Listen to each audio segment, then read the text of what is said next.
আপনারা কি কখনো কলার মোচা ঝাল ভাজি খেয়েছেন? যদি না খেয়ে থাকেন আজ এটা করে দেখুন। অসম্ভব মজা এবং খুবই মজাদার একটা খাবার। আর এই খাবারটা আমাদের নোয়াখালী অঞ্চলে বিশেষ করে বেশি খাওয়া হয়।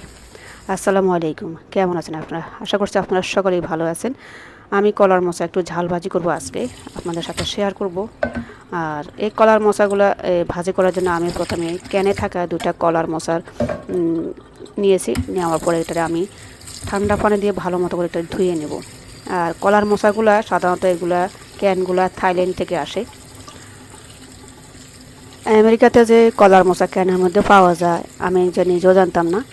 আমি একদিন আমার হাজব্যান্ডের বন্ধুর বাসায় যখন যাই তখন ও বন্ধুর ওয়াইফেই এই কলার মোচা ঝাল ভাজিটা আমাদের করিয়ে খাওয়িয়েছিল এবং আমি খুব তৃপ্তি নিয়ে এই ঝাল ভাজিটা খেয়েছিলাম। বাট আমি বলতে পারতেছি না এটা কি, অনুমানও করতে পারতেছি না যে কী আসলে জিনিসটা খেতে খুব ভালো লাগতেছে। তারপরে অনেকক্ষণ বলার পর ভাবি বললো যে এটা কলার মোচা। তো আমি বললাম যে এই কলার মোচাটা আপনি কোথায় পেয়েছেন বা কি কোথা থেকে পেয়েছেন, এত সুন্দর কলার মোচা, এত ভাজিটা খুব খুব এক্সেলেন্ট হয়েছে। তো ভাবি বললো যে এগুলো ক্যানের মধ্যে পাওয়া যায় যে কোনো গ্রোসারির মধ্যে। বাস আমিও এখন থেকে ওনার মতো করে আমিও প্রায় এই কলার মোচা ঝাল ভাজিটা করে থাকি। পাশাপাশি আমার যে বাসায় যখন মেহমান আসে তখন ওই খাওয়া দাওয়ার পাশাপাশি আমি এই ঝাল ভাজিটা সব সময় রাখি এবং মেহমানরা খুব তৃপ্তি নিয়ে ভাত খায় এবং খুব মজা করে ভাত খায়। ওরাও আমাকে সেম কোশ্চেনটা করে, জিনিসটা কি, মানে আনকমন একটা খাবার, খেতেও ভালো লাগতেছিল। তা আমি কলার মোচাগুলোকে ভালো মতো ধুয়ে নিয়ে এখন আমি এটার সাথে সবসময় চেষ্টা করবেন কিছু চিংড়ি মাছ দিতে, আর সাথে কিছু কাঁচামরিচ অ্যাড করে এটাকে ব্লেন্ড করে নেবেন। আর একটা জিনিস মনে রাখবেন, ব্লেন্ড করার সময় অনেক বেশি ব্লেন্ড করার দরকার নেই, একটু আড়া থাকবে, তাহলে ভাজি করার সময় বা খেতে খাওয়ার সময় একটু ভালো লাগবে। ঠিক এইরকম করে আপনারা এটা ব্লেন্ড করে রাখবেন, একটু আড়া থাকবে। এটা গরম গরম ভাতের সাথে খেতে অনেক মজা। আর তারপর আমার হয়ে গেছে, এখন আমি তেল গরম হয়ে গেছে, এখন আমি আরেকটা জিনিস এখানে তেলের পরিমাণ আর পেঁয়াজ আদা রসুনের পরিমাণটা একটু বেশি হবে, যেহেতু এগুলা কলার আইটেম, তো একটু বেশিয়ে যায়। তো চেষ্টা করবেন তেল, পেঁয়াজ, আদা রসুন একটু পরিমাণে বেশি দিতে। এটাকে আমার ভালো মতো কষানো হয়ে গেলে আমি এখানে দিয়ে দিব তারপরে হলুদ গুঁড়া আর মরিচের গুঁড়া। আর মরিচ আপনাদের মতো করে দেবেন যে যতটুকু ঝালকা। আর একটা জিনিস কি, ওইটা ঝাল খেতে খুব ভালো লাগে এটার মধ্যে। আমি তো ওই অনেক ঝাল দিয়েছি, আমার এইসব জিনিসের ঝাল না হলে আবার খেতে ভালো লাগে না।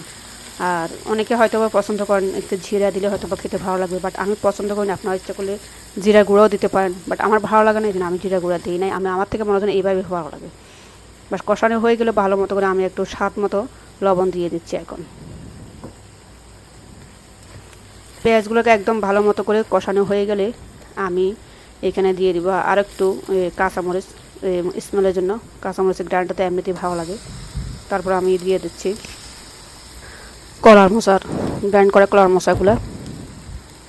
এগুলো দিয়ে আমি ভালো মতো এটাকে নাড়াচাড়া করবে এবং এটা ঝাল আপনার মিডিয়াম আঁচে থাকবে, বেশি দেওয়া যাবে না আবার কম দেওয়া যাবে না, কারণ এটাকে আস্তে আস্তে জাল দিয়ে এটাকে কষাইতে হবে বা রান্না করতে হবে।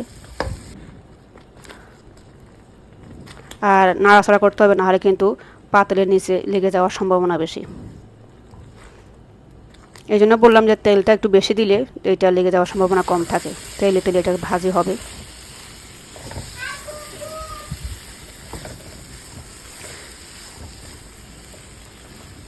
আপনারা অবশ্যই ট্রাই করবেন এই কলার মোচার ভাজিটা, ঝাল ভাজিটা অনেক মজা। আপনারা ট্রাই করবেন এবং ট্রাই করে আমার কমেন্ট বক্সে অবশ্যই জানাবেন আপনাদেরগুলো কেমন হয়েছে।